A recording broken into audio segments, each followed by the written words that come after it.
Welcome to Better Relationships, Better Life, a podcast where you'll gain insights from relationship experts and entrepreneurial couples who have moved through conflict and into a better life. Crack the clarity code and create deeper connections beyond the messiness of relationships. Here's your host, Judy K. Herman. Welcome back to Better Relationships, Better Life. I'm your host, Judy K. Herman. Our guest today is Dr. Robin Buckley. She's an author, speaker, and cognitive behavioral coach and psychotherapist who works with executive women and high-performance couples. In this interview, Dr. Robin and I will be discussing various ways to get help for your relationship. She shares her personal journey that brought her to design her proprietary coaching model that gives couples structure, kind of like a business plan for their relationship. You'll get clear about whether you need couples coaching or couples counseling, and you're going to learn so much more. Let's take a listen.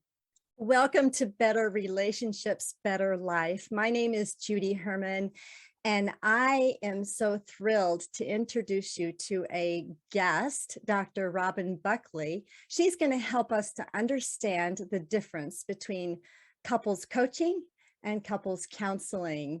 But first of all, I do want to, thank you so much, Robin, for being here. This is such a pleasure. Thank you so much, Judy. Yes. And Robin helps high achieving women thrive in their career and relationships. And she's an author, a public speaker, and cognitive behavioral coach who works with executive women and high performance couples. She's my gal here. I really resonate on so many levels. And she has a proprietary methodology that uses a business framework along with cognitive therapy to help couples, which I think is so remarkable. I cannot wait to hear more. And she's also the founder of Insights Group Psychological and Coaching Services. Dr. Buckley has a Ph.D. in clinical psychology, and she served as a doctoral professor, dissertation chair for students in business leadership and education and healthcare. She's published 2 books, including Voices from the Village, Advice for Girls on the Verge of Adulthood. What a needed topic and book that people need. Oh my goodness. And Dr. Buckley is also a columnist for entrepreneur.com and has been featured as an expert on multiple media platforms, including Thrive Global, Authority Magazine, Nike, the Happiness Talks podcast, and News Radio 96.7. Robin, Dr. Robin, I am so very, very pleased to have you on the show. Thank you for coming. Thank you. And Robin is fine. Well, let me first of all just start with, I always like to hear people's backstories because there's a reason that you get into the profession that you do. And when you find out that core reason that you do what you do, I just appreciate that so much. I think a lot of folks do. My listeners for sure will. So give us that Reader's Digest version of your story and how you came to be with where you are right now, because this is a different version than your earlier self, I'm imagining. Yeah, absolutely. So the easy platform to start from is I've always wanted to be in a profession that helps people. And it very likely came from parents who emulated that. My dad was a teacher his entire career, working in disadvantaged communities for a long period of time. And my mom was a nurse. And they just exuded this idea of giving beyond yourself. So it was a natural alignment to choose psychology and wanting to go into mental health to try and support people. My challenge was that once I got into the mental health field, as you know, Judy, it's very often focused on intervention when people are already in crisis. And that didn't align completely with how I wanted to do things. I was raised to be proactive and to take charge and really try and prevent problems, if at all possible, before they happen. So right around the time that I finished my doctoral degree, I also discovered coaching. It was still in its infancy. It was not like it is now. And I got trained as a coach because of that perspective in coaching about prevention and working with people who are wanting to make change, not necessarily because they're in crisis, because they just want a better life, relationship, career, whatever it is. And that just resonated with me, not only the side of me that wants to help people, but the side of me that believes that people can really be empowered and take charge of their lives in a way that works best for them. So with that, it was a great alignment between my education in cognitive behavioral strategies and my training as a coach. Okay, wow, that is amazing. So you discovered the coaching just early on in your career versus like later in your career after maybe years of being in the mental health industry. Right. Yeah. I got certified as a coach in 2005. I finished my Ph.D. in 2001. So it was really juxtaposed very closely together. And I remember a lot of my colleagues made fun of me. They teased me and they said, why would you be a coach? What's a coach? You have your doctoral degree. But it was just that idea that learning and expanding always appeals to me. So if I could find another way that would support what I was doing at the time, great, not knowing that over time it would actually switch, and what I was educated in actually supports now what I do as a coach. That is so interesting, because even now I think there's, to have, your PhD and the initials behind your name versus coach. I think a lot of those of us in the mental health field, and we've worked hard for our initials behind our name. And it almost like, so it's interesting that you pushed through that, right? Did you have some issues with, do I really want to be a coach and have that? Or do I want because there's kind of, I don't know, a stigma or something about it? Absolutely. Actually, even within the past 10 years, I've really, I can feel it catch in my throat when I go to say coach. I'm much better now, thank goodness. But because most of it was because there are areas of coaching, it's not regulated, it's not licensed like therapists and psychologists.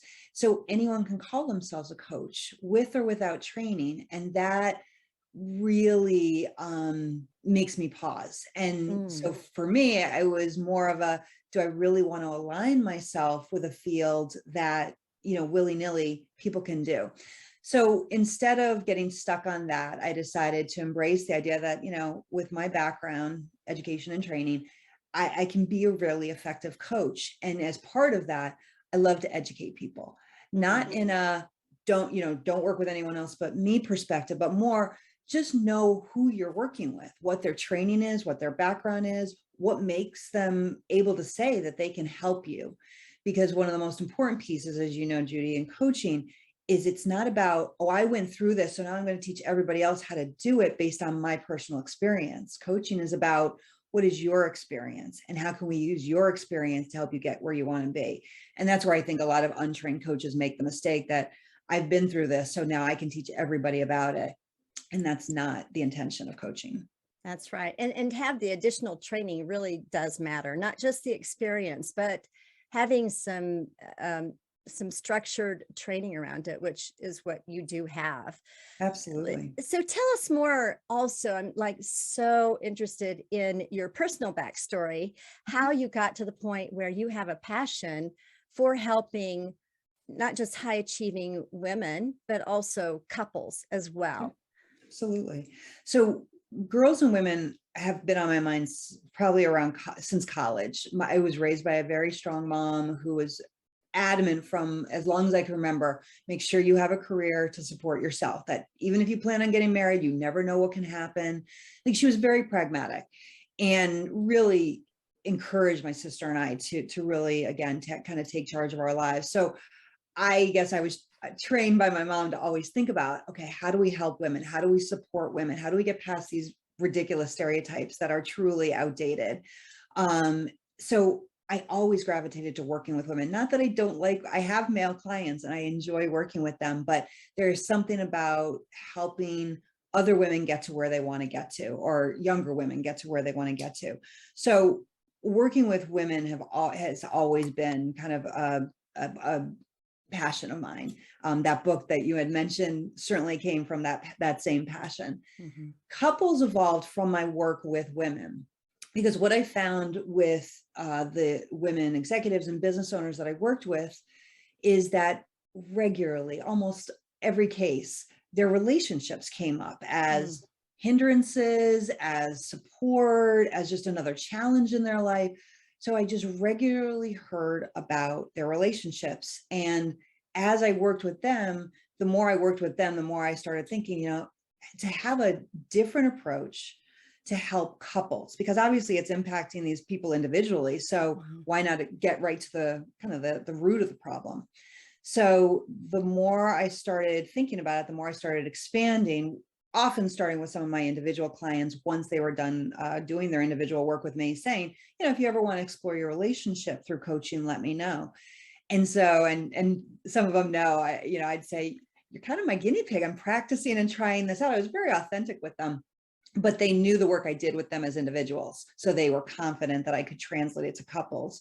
So over time, it expanded to working with couples. And from a personal perspective, honestly, Judy, and I know you've been very genuine with me, I'm on my third marriage, which is ironic when I help people with their relationships. But part of it is the way I have, again, been trained in cognitive behavioral strategies and applying some of that and applying some of what I know about business into these couples. I wish I had it.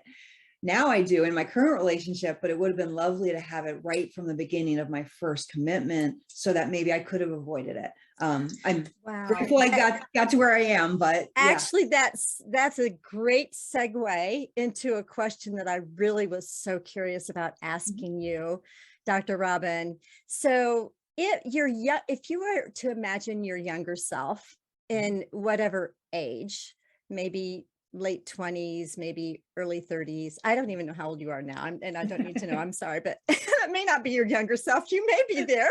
No, I'm 50, so it's all good. But you look so much younger than that. You must have gotten married when you were 12. but let's just talk about this, that your younger self at a different stage of life, perhaps when you were in the trouble, the peak of troubleness in your marriage. And if you were to have encountered or hired yourself now and bought into your coaching package, however you do that, what would be different? Like, what would your younger self have experienced?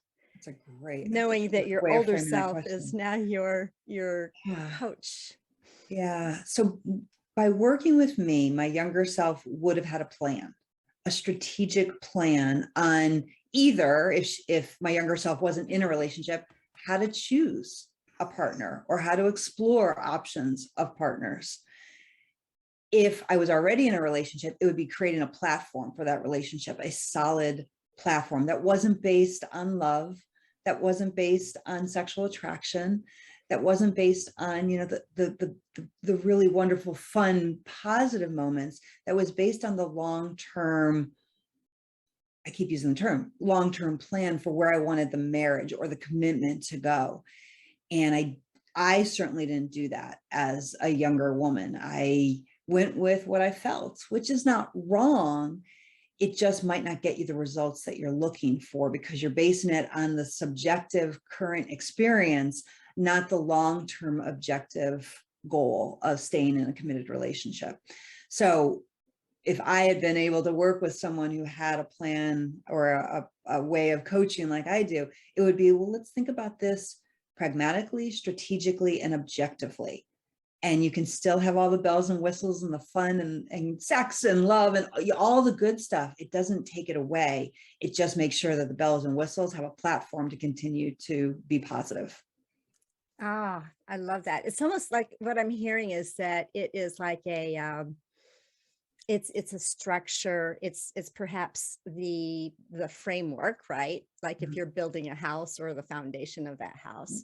So when is the best time then for a couple to get into coaching and having that framework? Is it better before they are serious or like when they're about ready to get married? Tell us more about that, because I'm hearing that your program, it's a good fit for maybe either individuals or couples. Is that right? It is. Okay. Yeah, so I actually more so I'm working with a lot of uncoupled people who don't want to either make the mistakes that they've made in the past, or they just want a better, like, again, a secure strategy of how to go about it. So some of what I help couples with is applicable to people who are single. As an example, I have well, the one that is specific to dating, I work with individuals to develop their ICA. In business, an ICA is an ideal customer or client avatar, who is like the person you are targeting. And with people who are looking to get into a relationship, they create an ideal companion avatar, still an ICA, with the same idea, like, who do you really want to be with? So they go through a structured, questionnaire, and we have conversations about who are you really looking for? And now what type of relationship are you looking for? Because that might not always align who you think you want versus the type of relationship you want. So I help people develop this idea so that they again have a plan to go out there. So when they make choices on an individual to spend time with, it's knowing whether, okay, this person is just fun in the moment, definitely not someone I'm going to invest too much time with, or no, this is someone that actually fits everything I'm looking for. People shy away because they hear strategy and plan, and I use these business terms and they think, oh, that's like that sounds too manipulative. And it's not manipulative in the negative sense. It's manipulating the type of life you want. And I think society has twisted that term. That manipulation is not always a negative thing. I mean, it can be absolutely a negative thing, but sometimes it's just manipulating the variables so you get to the goal or you get to the life you want. And that can be okay. As long as you're not hurting anybody, having a plan for your life is okay. So when I work with individuals or when I work with couples, it is exactly as you said, Judy, creating that solid platform. And you had specifically said, I'm sorry, I got distracted. When would a couple come in to work with me?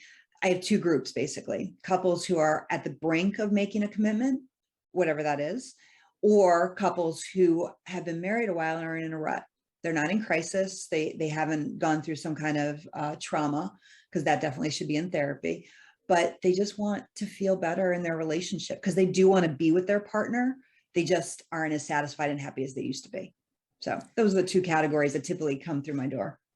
That's interesting. So when couples they realize that they need help, and this is, you probably are already familiar with Gottman's research. When they realize that they have a problem in their marriage, then they wait another 6 years before actually inquiring about seeing a therapist. And then people do think, okay, I need marriage therapy.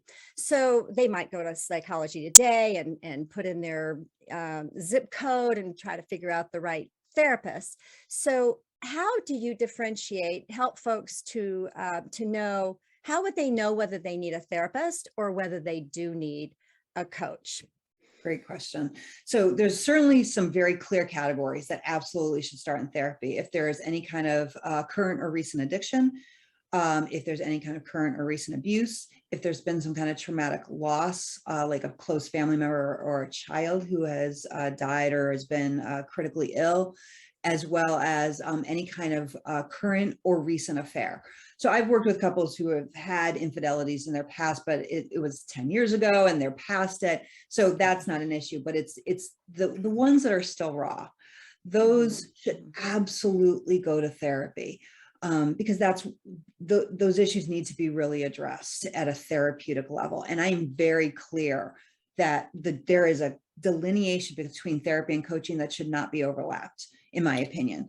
And so those couples should start in therapy. Couples who really want to or feel the need to really dig into their past, like dig up issues, talk about them, analyze them, explore them, that's really more in therapy, in terms of really focusing on past issues that have, undermined the relationship. So those are the couples that, and certainly couples that don't like my business model approach, then yeah, it's absolutely, maybe therapy is a better approach or a different coach. Yeah. For couples who, when they ask the clear difference between therapy and coaching, my statement is simple, that when it comes to coaching and therapy, first of all, coaching, no matter what kind of coach you're working with, is not covered by insurance. So if you are hoping to use insurance, then, and I'm very candid with people about that, and not all practices take insurance either, but if that's a factor, then please, consider that. But the clearest one beyond the logistics is that therapy is going to spend more time looking at the past in order to make changes in the present.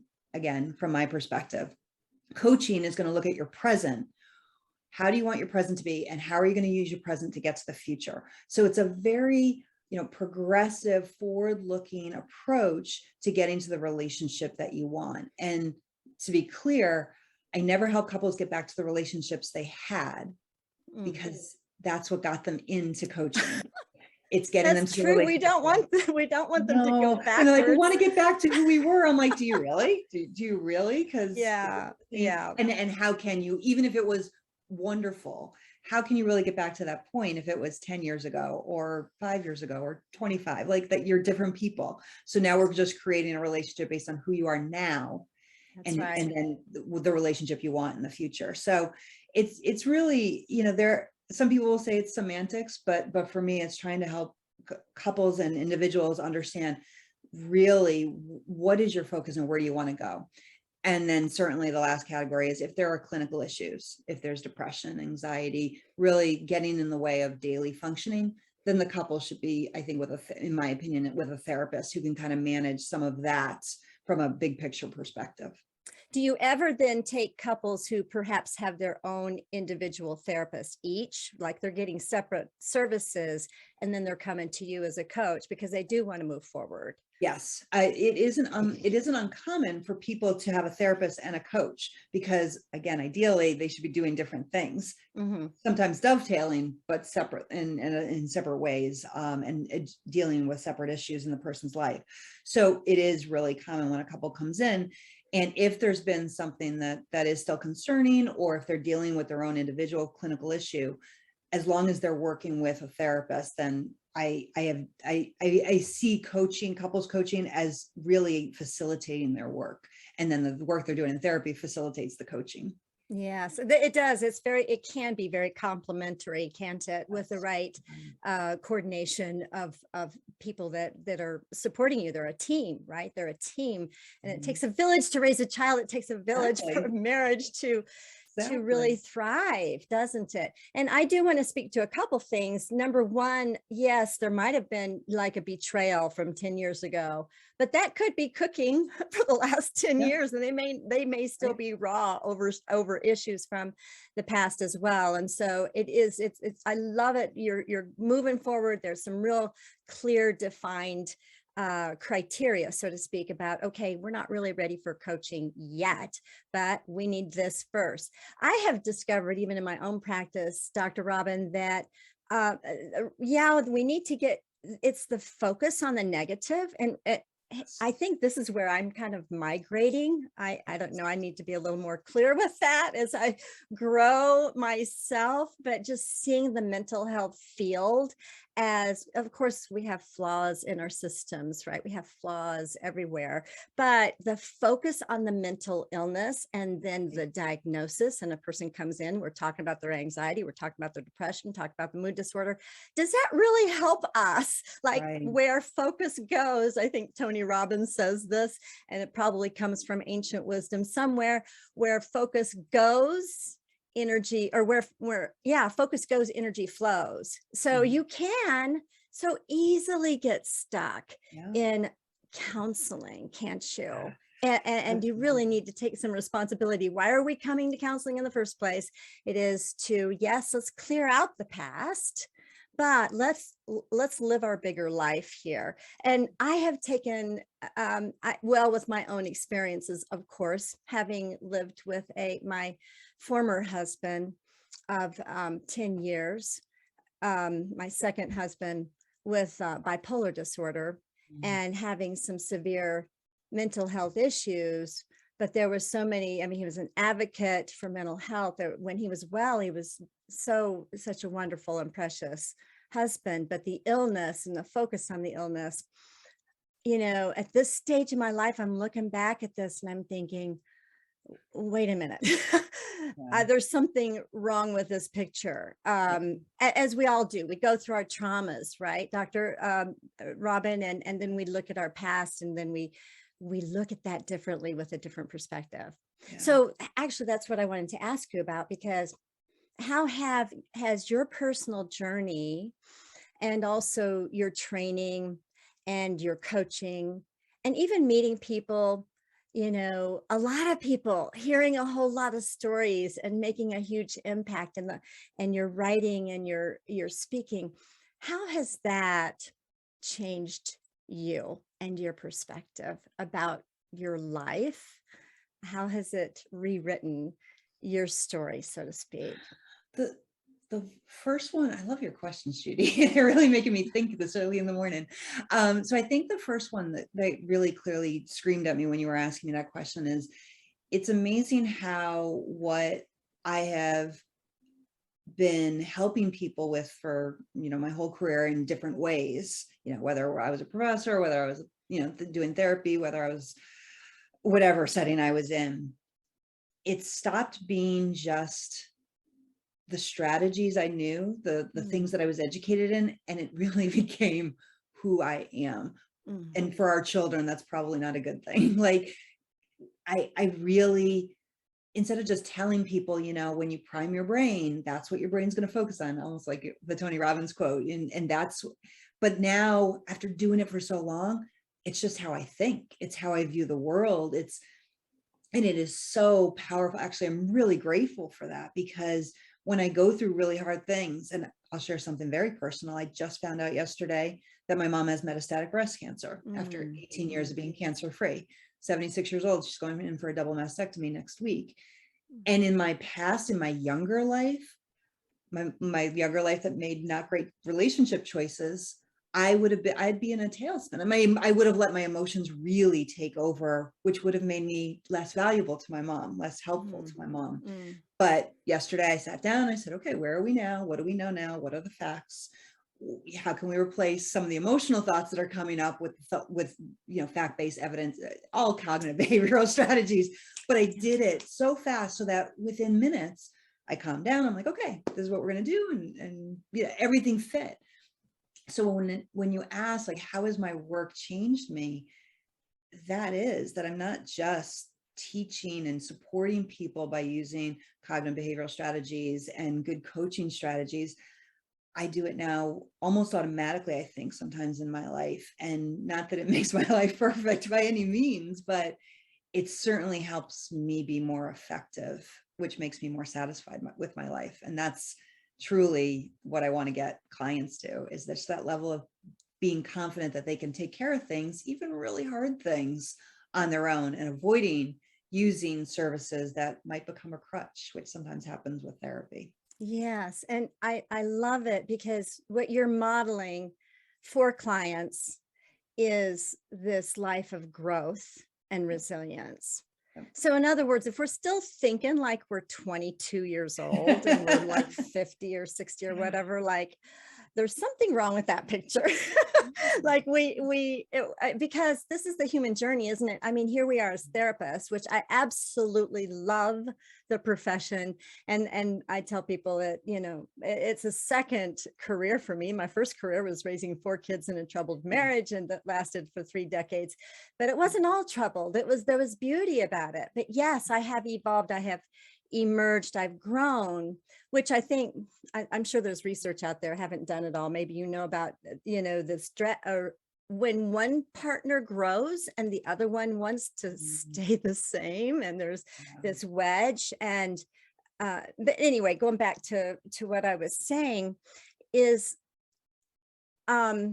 speak to, I think you kind of did speak to already, this human journey, not just therapist journey, not just professor journey, psychologist or coach journey. This is a human journey for all of us to be invited to. So speak to your framework in coaching and how you help couples have this structure, and how it enhances this growth human journey that we're all on. Right. So my approach is different than how a lot of people view going into work with a therapist or a coach when it comes to their relationship. And it is based on a business model, which we kind of talked about earlier. And I frame it by using very specific business terminology, business concepts. So I always give the example because sometimes I like to mess with people in a loving way. So I'll have a couple come in and they're usually very driven, very motivated, type A type of individuals. And I'll say, okay, so tell me about your mission statement. And inevitably they will each start rattling off their mission statement at work. And I'll say, oh, those are great. They usually are. And, why do you think so that was your business? Oh, yeah. And why do you think they have it? So they'll tell me all the right reasons of why a business has a mission statement. And then I'll say to them, well, what I was actually asking is, what's your mission statement for your relationship? And it's just crickets every time. And they're like, oh, and I'll look at them like, and again, almost always one will turn the other, say, why don't we have a mission statement for our relationship? Because they know all the reasons that an organization does, to keep people focused, to keep people on the same page, to be working towards a mutually accepted goal. That all sounds good for a relationship, in my opinion.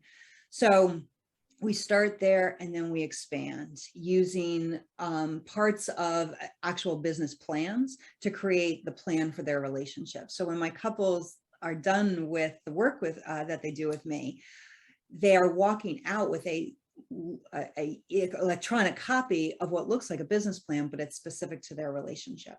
So I don't dictate, certainly their goals or helping them identify their pain points, which is another business term. It all is generated from them, as you know, from coaching, but it is framed in this very objective terminology and concepts so that it helps people retain that pragmatic and logical way of thinking rather than getting caught up in emotion.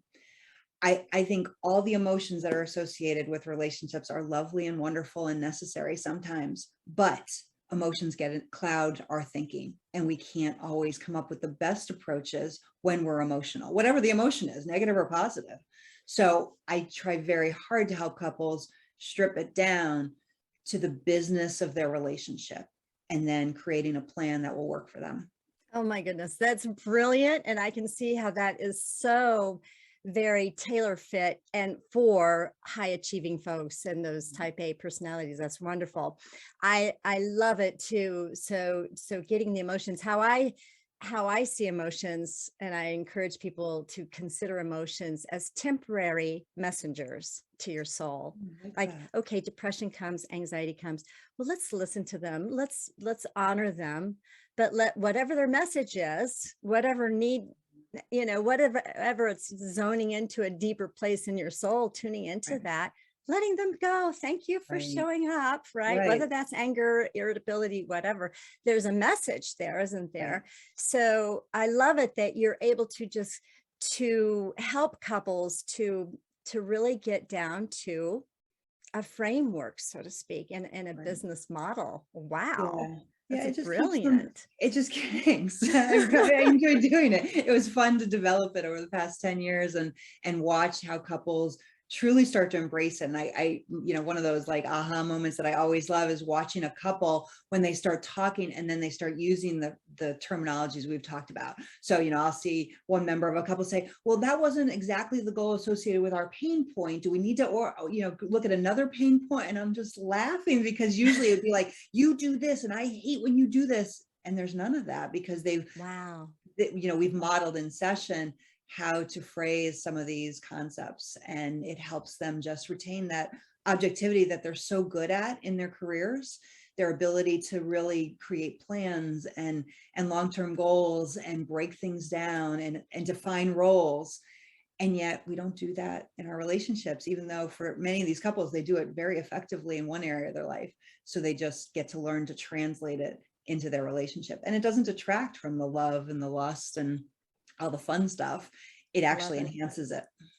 What would you say to the couple who comes to you and finds out about your services and they just think, whoa, and there's this mentality, isn't there, I guess, between coaching and and counseling, people who are then trained, and we all are, I mean, in our culture, right? With mental health field, you pay by the session and then you get your insurance reimbursement. But to go into a coaching, a very transformational program, and you're not paying by the session and you're not filing insurance and all, how do you speak to couples who say, I don't know, this is a lot of money here? Right. Speak to that, and how, and what do they need to know about that? Yeah, again, I tend to break it down, even, in the work I do, a lot of times we use quantitative evidence. So we can see if we're achieving the goals, just like we would in business. So I do the same with that kind of question, because I do get that a lot. Like, well, that's a lot of money. We can't get reimbursed. So my question is very direct. I'll say, well, how much did you, for couples who are already married or couples who are about to get married, how much have you spent, or how much did you spend on your wedding? And usually they can rattle off some extravagant number. In the United States, it's about approximately $20,000 is the average. And then I'll say, okay, how many hours do you think you planned your wedding, or how many have you already devoted to plan your wedding? And the average in America is about 250 to 300. So they can tell me all this. Some people say, I have a binder of all my ideas I was thinking of for the wedding. And I'm like, that's really terrific. So how many hours and how much money have you or did you devote to the marriage? Kind of one of those moments of crickets again, where they just stare at me. And I'll say, when you think that you might have spent around $20,000 on a wedding for an 8-hour day, approximately, how much is it worth to spend to try and create either a solid foundation for your marriage or a new foundation for the marriage that you want in the future? How much is it worth? Is it worth half of that? A third of that?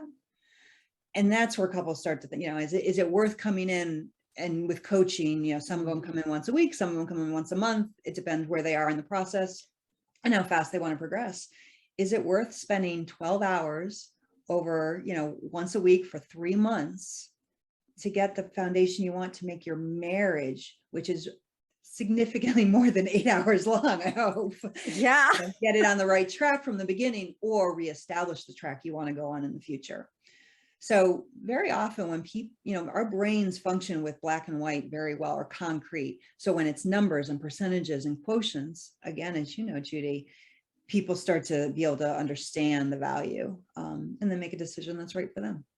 And compare that to a divorce. Yeah, I do that divorce. Sometimes. Sometimes I put that compare that, because like, we're not talking about just finances.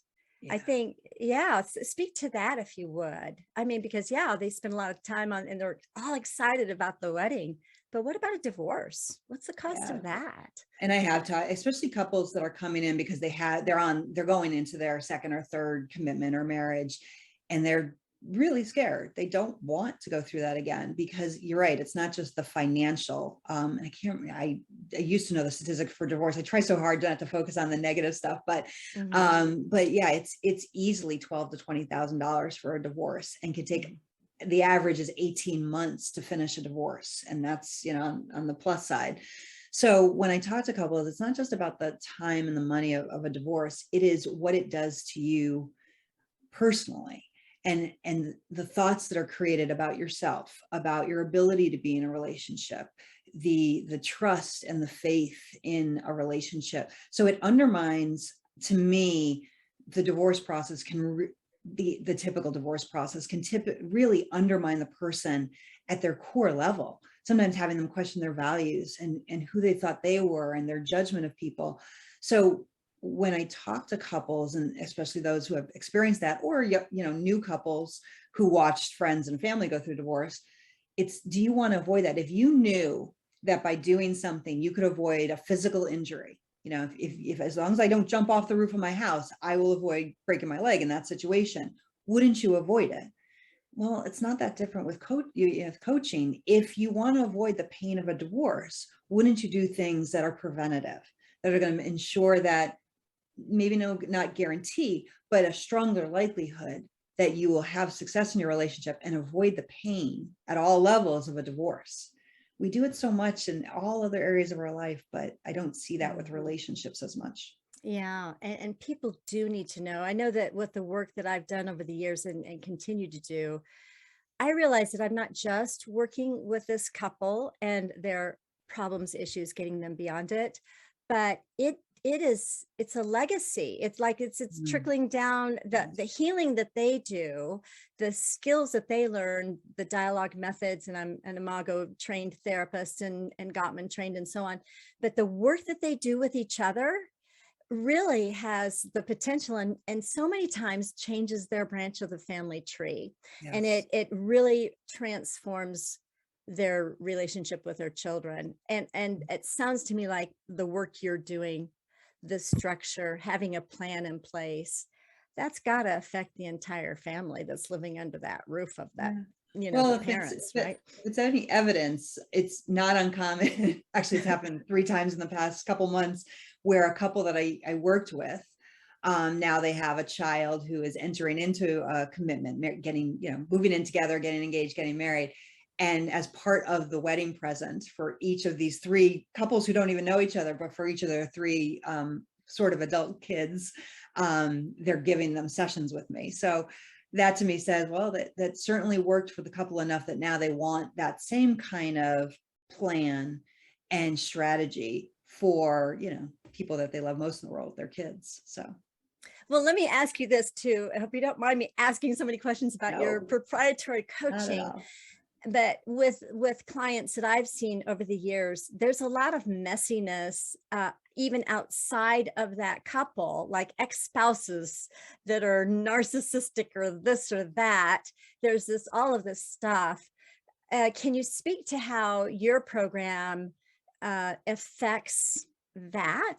The maybe or the in-laws or whatever that's going on, the other extraneous besides just the couple, right? Yep, absolutely. Yeah. So I'm writing a book about my program, which is I call Marriage LLC. And there's a chapter in the book. The title will probably change, but it's loosely called Collaterals, because those are the people you're talking about, all the people outside of the couple. Because to me, the couple is like that nucleus, and ensuring the couple is strong and unified, as you said, is going to be that ripple effect out to everybody, almost everybody else, maybe not exes, we'll see. But that becomes part of the conversation, is a pain point, for example, that, you always give in to your ex and you never stand up, for whatever, it feels like you're still choosing your ex over me. That could be a very clear pain point. And then helping a couple break down. Okay, so what's the goal? The goal is to reestablish that we're the unified unit and the ex is a collateral, and how to make sure he or she stays a collateral. Okay, and now what are the action steps, and how do we know, what is our evidence when we know we've achieved this goal? So it is very much about creating plans around your collaterals. Just as in business, you would create plans around your teams, and each team might need different strategies, but it's addressing that if your team's good or bad, whatever they're doing, it is going to affect the leadership. And in this case, it's going to affect the nuclear couple. So ensuring that there are plans and ways to organize the collaterals so that it benefits the relationship, which is the most important part of the work that I'm doing with couples. Wow. That is amazing. This business strategy in relationships makes a whole lot of sense as I'm listening to you. And I know that it does resonate with a lot of my listeners, because a lot of them are entrepreneurial couples that are raising kids and whatever stage of life that they're in, that model certainly can be, gotten it makes sense. It's familiar. Familiar. And the terms you're using. Yeah. If we can label this, these are collaterals over here. These are our assets, these are our liabilities, and this is our team, and this is our core. So that is brilliant. I think it takes away the emotion. Again, when we say the exes or the kids, different emotions come up. And again, emotions are messages, but messages to then process and let go, as you were saying. So if we reduce it, when we talk about collaterals is as neutral and clinical as you can get. And it takes away some of that, like the heartstrings that were pulled when we think about our kids, or some of the negative emotions we might have for other people. So collaterals are they're neutral, and the sole purpose of the couple is to figure out how to work the collaterals, the interaction with the collaterals, so that it doesn't hurt the relationship and maybe even benefits the relationship. So Wow. I love that. I love that.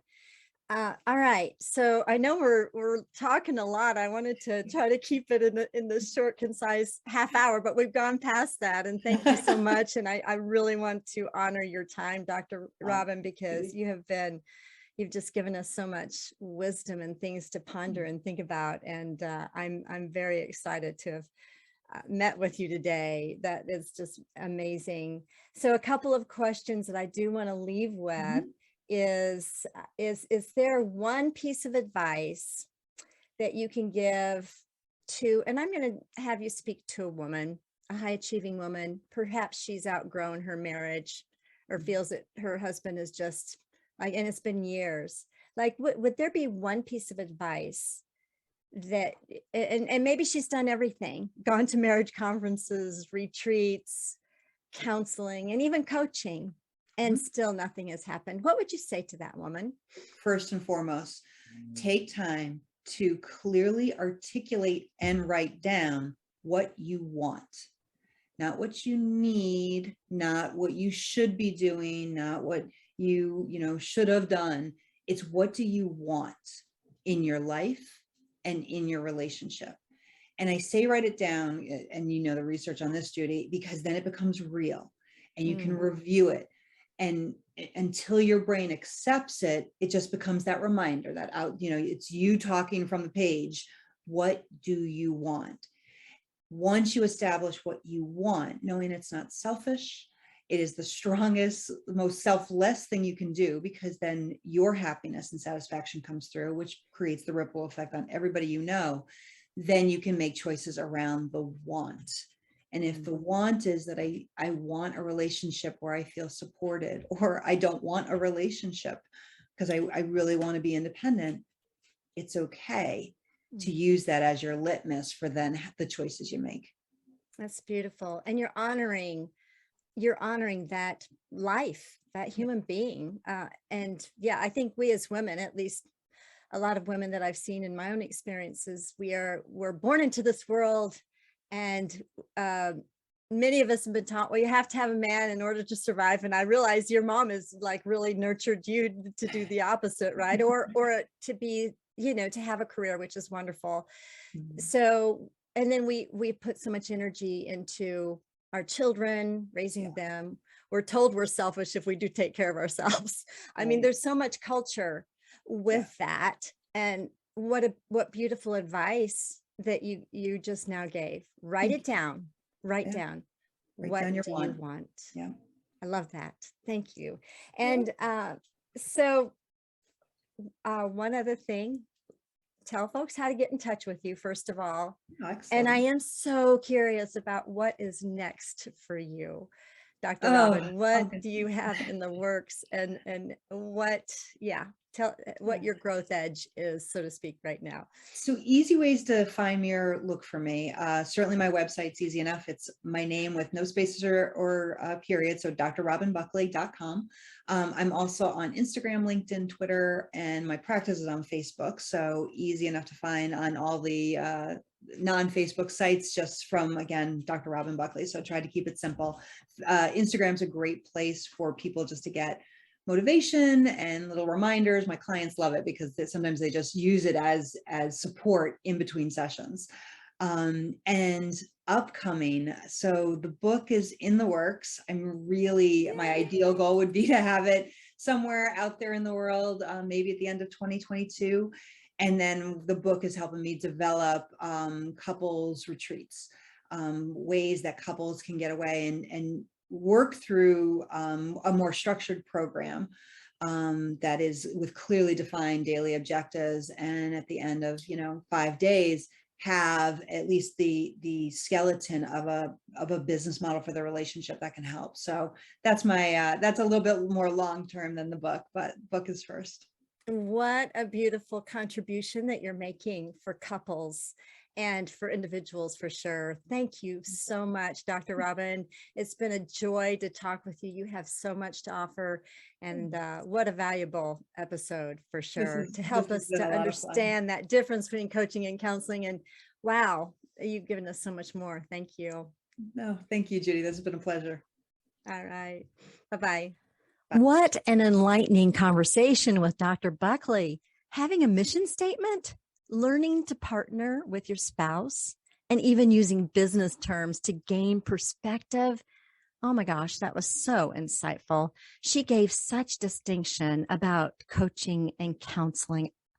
So for our next episode, you're going to really enjoy my conversation with relationship expert Chloe Ballatori. She and I talk about the yin and yang of relationships, how that feminine and masculine energies show up in what I call the dances of our relationships. That's our patterns. So if you resonate, please do us a favor and rate this episode on the podcast streaming app of your choice. It'll make you feel good to share and subscribe if you haven't done so already.